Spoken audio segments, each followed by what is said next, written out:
Dear learners, आज हम जानेंगे कुछ ऐसे इंपॉर्टेंट केसेस जहां जर्नलिस्ट और मीडिया ऑर्गेनाइजेशन को अपनी फ्रीडम ऑफ स्पीच और प्रेस फ्रीडम बचाने के लिए स्ट्रगल करना पड़ा।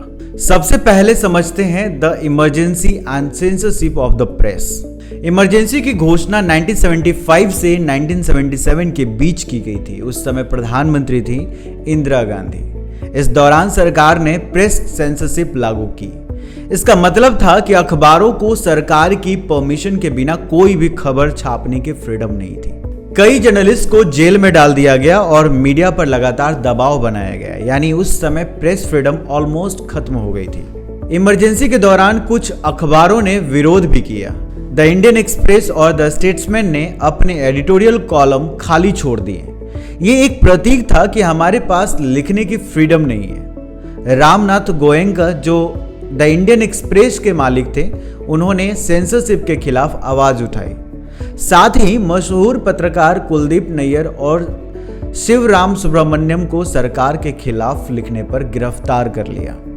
अब बात करते हैं इमरजेंसी के बाद प्रेस फ्रीडम पर असर की। इमरजेंसी के बाद 1977 में जब जनता पार्टी सत्ता में आई, तब उन्होंने सेंसरशिप खत्म कर दी और प्रेस को दोबारा फ्रीडम दी। लेकिन साथ ही ये भी साफ हो गया कि प्रेस को लगातार अपने अधिकारों के लिए लड़ना होगा। इमरजेंसी ने भारत में प्रेस को सिखाया कि प्रेस फ्रीडम को ग्रांटेड नहीं लेना चाहिए।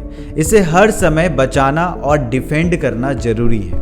अब समझते हैं the Hindu case and the Bofors scandal. सबसे पहले जानते हैं कि बोफोर्स स्कैंडल था क्या। 1980 के दशक के अंत में एक बड़े डिफेंस कॉन्ट्रैक्ट के दौरान करप्शन का मामला सामने आया।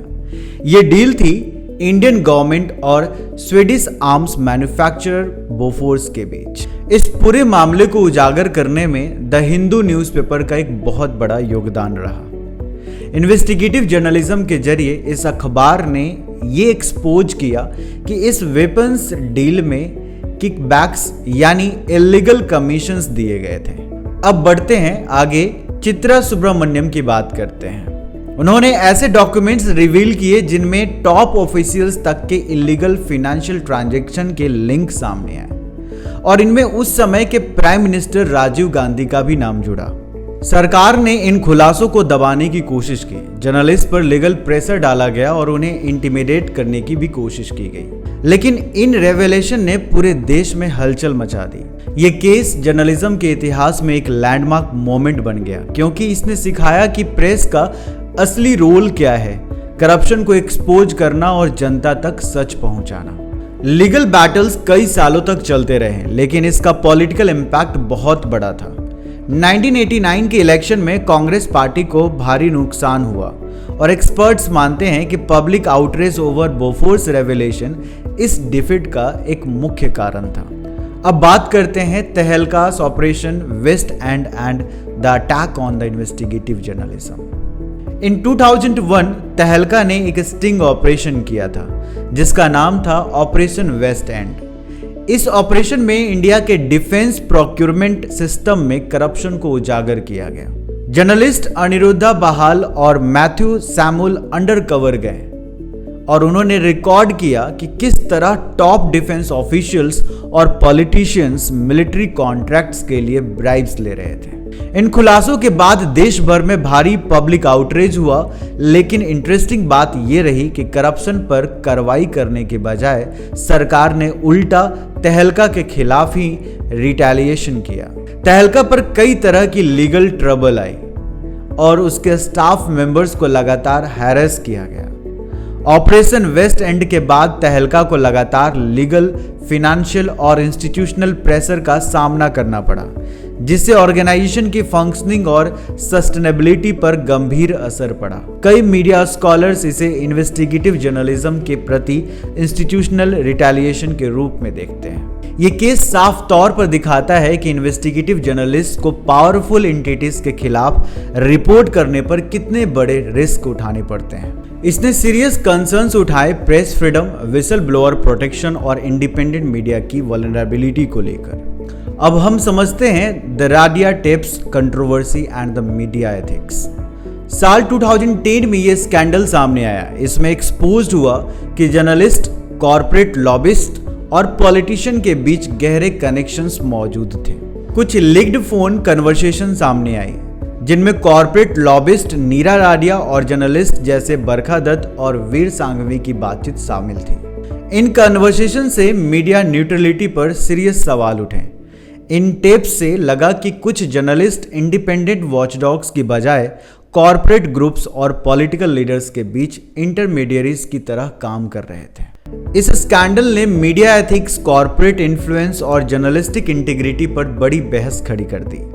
जिन जर्नलिस्ट के नाम इसमें आए उन्होंने रॉन्ग डूइंग से इनकार किया, लेकिन स्कैंडल ने मेन स्ट्रीम मीडिया पर पब्लिक कॉन्फिडेंस को बुरी तरह हिला दिया। इसने कंसर्न्स उठाया कि इंडिया में न्यूज रिपोर्टिंग की क्रेडिबिलिटी कितनी कमजोर हो गई है, और सबसे अहम, इसने फिर से रीइंफोर्स किया कि जर्नलिज्म में एथिकल बाउंड्रीज, ट्रांसपेरेंसी और अकाउंटेबिलिटी कितनी जरूरी है। Now Edward Snowden case 2013।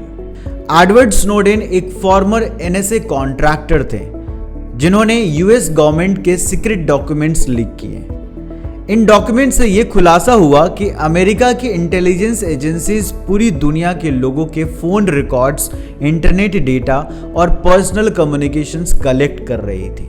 The guardian और द वाशिंगटन पोस्ट जैसे बड़े न्यूज़पेपर्स ने इन लीक्स को पब्लिश किया। इसके बाद US गवर्नमेंट ने स्नोडेन पर एस्पियोनाज एक्ट के तहत केस फाइल किया और उन्हें ट्रेटर कहा, लेकिन प्रेस फ्रीडम ऑर्गेनाइजेशंस ने उन्हें एक विसल ब्लोअर माना जो लोगों के प्राइवेसी राइट्स के लिए खड़े हुए। इस केस ने एक बड़ी डिबेट शुरू की। जर्नलिस्ट की रेस्पॉन्सिबिलिटी क्या है जब वे गवर्नमेंट के सीक्रेट्स एक्सपोज्ड करते हैं। यह भी क्लियर हुआ कि नेशनल सिक्योरिटी और प्रेस फ्रीडम के बीच बैलेंस मेंटेन करना कितना टफ है। आज भी स्नोडेन एक्साइल में रसिया में है, लेकिन उनकी लीक्स ने पूरी दुनिया में सर्विलांस, प्राइवेसी और डेटा सिक्योरिटी पर डिस्कशन शुरू कर दी। ये एग्जाम्पल दिखाता है कि इन्वेस्टिगेटिव जर्नलिज्म गवर्नमेंट को अकाउंटेबल बनाने में कितनी पावरफुल हो सकती है। लर्नर्स, अब बात करते हैं गौरी लंकेश असैसिनेशन केस की। गौरी लंकेश एक सीनियर जर्नलिस्ट और एडिटर थी जो अपनी बोल्ड रिपोर्टिंग के लिए जानी जाती थी। Way right wing extremism, religious intolerance और करप्शन के खिलाफ लिखती थी। 5 सितंबर 2017 को उनकी बैंगलोर के घर के बाहर गोली मारकर हत्या कर दी गई। इस इंसिडेंट के बाद पूरे देश में प्रोटेस्ट हुए और प्रेस फ्रीडम को लेकर बड़े सवाल उठे। इन्वेस्टिगेशन और आफ्टरमैथ। इन्वेस्टिगेशन में एक्सट्रीमिस्ट ग्रुप्स की इन्वॉल्वमेंट सामने आई।